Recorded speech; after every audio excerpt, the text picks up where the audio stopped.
1,000 CPUs in a box yet. First part of next year, we should have 256 CPUs in a box. So only one single partition if you want it to be. Okay, you can slice it and dice it up into tenths. You have 1,000 virtual machines on a single physical box. 1,000. Okay, you can't touch that with VMware. In fact, one of the biggest challenges is as you add more virtual CPUs to VMware, the overhead gets higher and higher. It's more stress on VMware. The overhead gets higher and higher. You have that problem with this hypervisor. It sits inside the box. We have already demonstrated VMware's overhead is 20 to 40%, depending on how heavily you use it. IBM's overhead for their hypervisor is less than 2%. And we've got a white paper if you're curious. We're glad to send it to you. Just give us your name. We'll send you a white paper that basically shows you a pure jitter test we did to prove that it's actually less than 2%. Okay? In fact, here's the beauty of it. VMware scales to 8 virtual CPUs and stops, and at every step, IBM's Power Virtualization runs faster. The difference is IBM's Power Virtualization can run on beyond 8 CPUs.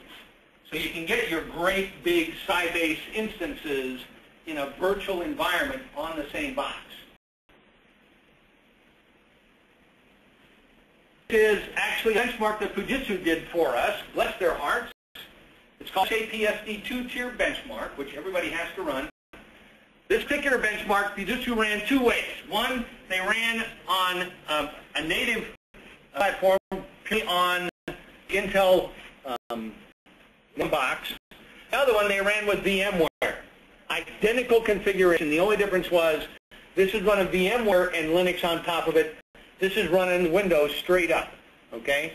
On native iron, they got 60% better performance than they did through VMware. Okay, that's not me or IBM or anybody else. That's Fujitsu who now ships this up. Positive of the overhead of VMware. And the last advantage is reliability. Remember I told you these are mainframe guys that built this box? They built a lot of mainframe stuff into the box. The first thing they did was they had to instrument the chip itself. The beauty of that is anything that goes on in the chip now is monitored and registered. So if the cache line starts looking a little bit flaky, or if the CPU starts acting strange, or one of the buses kind of starts not getting the right data in the right place at the right time, actually turn it off, shut down cache lines, shut down CPUs, and with spare CPUs, they can turn them on for free. By the way, we do that for free. You get a CPU failure, we'll turn on a spare CPU for nothing. Migrate the applications over to it and continues to run it. That's mainframe stuff. So the thing I did was I instrumented the entire system, and it all goes into this thing called the service processor, which will actually pick up the phone and call IBM and tell them to come out and fix it. We had customers say, what are you doing here? And we say, well, you've got a bunch of bad memory we need to swap out when you're scheduling your downtime. Is this the time you normally schedule for downtime? We just want to swap them out while you're down. They said, never heard that we had bad memory. Yeah, well, you won't. It's called chip kill memory. The other cool thing is, this is mainframe stuff, they actually have instruction retry. So if an instruction executes and it doesn't look right, they got a CRC check on it, it doesn't look right, they'll re-execute the instruction. Then they'll do that 3 times. If the third time it still doesn't execute right, it'll shut off that CPU, move the instruction stack to another CPU, and start running it from there. That's frame stuff. The difference with mainframes is they have 2 of those running at the same time on every chip. They're, I hesitate to use the word fault tolerant, but fully redundant at the chip level, which is why mainframes cost a lot more than these boxes. Okay? But this is mainframe stuff. The whole thing is mainframe stuff, AS-400 stuff, things called memory protection keys. This is what kills a box. You know that blue screen you get on Microsoft boxes all the time? It's this that does it. It's software. It's a device driver stomping on the kernel. It's an application stomping on a device driver or stomping on the kernel. It doesn't support that. Even Linux doesn't take care of that. IBM has that built into the hardware componentry of the box. So when you instantiate an application, nothing else can get in that address space. It is completely locked out. We don't have software failures on the Power family of boxes. Chip kill memory, IBM invented this about 15 years ago. Amazing stuff. Cool things about it, I call it RAID 5 memory, just as a kind of a way of describing it. Take a single memory word, and instead of putting it on a single DIMM chip, they actually stripe it across DIMM chips.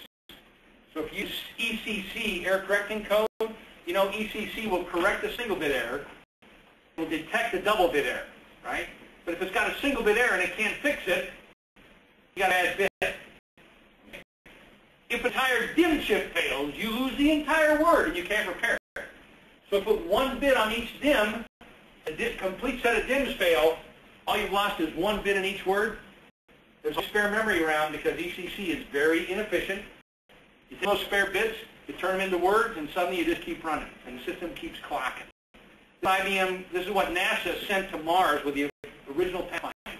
And then a list, the two children running around Mars, they all went up with chip kill memory. Because they realized they would never be able to make a service call for memory failure on Mars. Some people, IBM had 100% market share on Mars. No one else could claim that. They turn off CPUs. If there are spare CPUs, they put them in their place.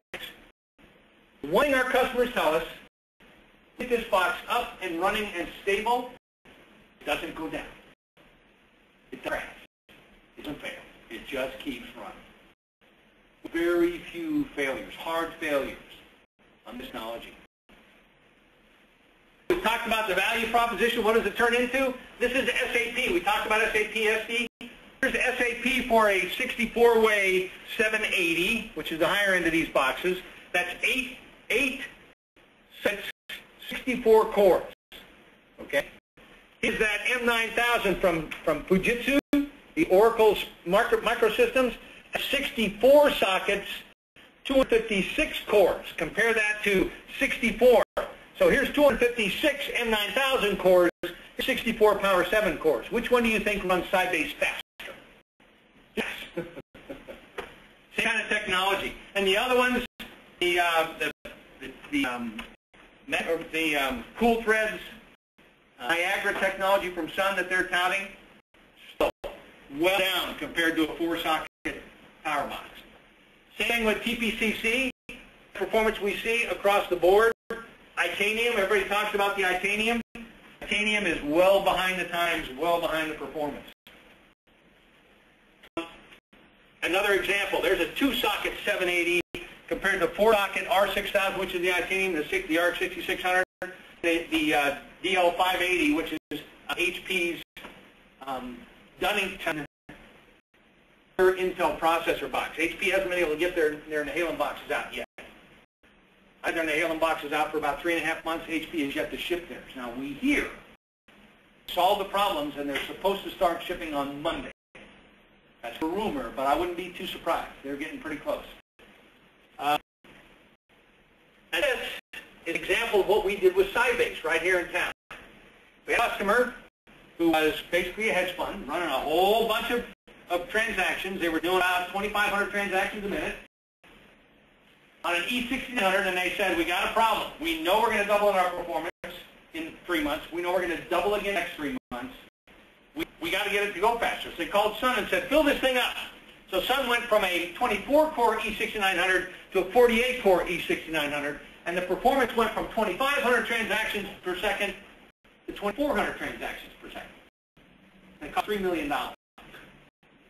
We went to the CIO and said, we can give you 5x that performance on 8 cores. And he said, not 8. We said, yeah. And he said, show me. We said, okay, we'll show you.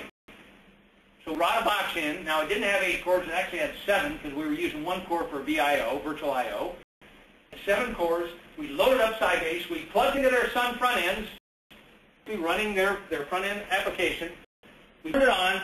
Without doing anything, we got 12,000 trades a second. That's amazing, but it's not 5x. That's 12.5, right? We said, give us a couple days to tune it. And he said, okay.